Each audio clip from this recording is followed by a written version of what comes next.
ஹே முஜி ஏன்டா அவர் அழுதுட்டு இருக்காருன்னு கேட்டீங்கன்னா நான் எதுவும் பண்ணலங்க, என் கூட உட்காந்துருக்க இவங்க எல்லாம் தான் அது காரணம். ஆக்சுவலா நானு ரிஸ்வா தேனு ப்ரோ அண்ட் ஃப்ரெண்ட்ஸ் எல்லாம் இன்னைக்கு ஒரு பிளேஸை விசிட் பண்ணோம். இந்த பிளேஸோட ஹைலைட்டே நம்ம போர்ட் கேம்ஸ் விளையாடிக்கிட்டே சாப்பிடலாம். ஸோ ஃபர்ஸ்ட் யூனோ விளையாடலாம்னு சொன்னாங்க. எனக்கு சத்தியமா யூனோ விளையாட தெரியாது, இருந்தாலும் தலையாட்டிட்டேன். அண்ட் எல்லாரும் சேர்ந்து எனக்கு ஃபர்ஸ்ட் கேம்ல எப்படி விளையாடணும்லாம் சொல்லி கொடுத்தாங்க. பட் செகண்ட் கேம் நான் ஃபர்ஸ்ட் வின் பண்ணேன். தென் இவர் வந்து நான் உங்களுக்கு ஒரு நியூ கேம் சொல்லி தரேன், அதை ட்ரை பண்ணி பாருங்கன்னு இந்த சர்வைவல் டப்பாவை எடுத்துட்டு வந்தாரு.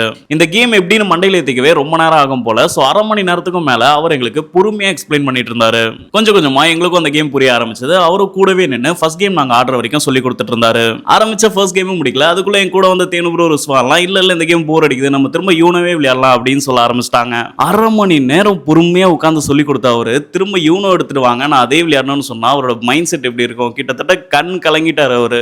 நாங்க இருந்து கிளம்புறப்போ நான் அவரை கூப்பிட்டு கவலைப்படாதீங்க ப்ரோ, அடுத்த வாட்டி நான் வரப்போ கண்டிப்பா இந்த கேம் விளையாடுறேன்னு சொல்லிட்டு கிளம்புனேன். எனக்கு இருக்கிற இப்படி ஒரு நல்ல மனசுக்காகவே நீங்க என்ன சப்ஸ்கிரைப் பண்ணிக்கலாம். ஸோ நீங்க இன்னும் நம்ம பேஜை சப்ஸ்கிரைப் பண்ணலாம், சப்ஸ்கிரைப் பண்ணிக்கங்க. நாளைக்கு அடுத்த வீடியோல சந்திக்கலாம்.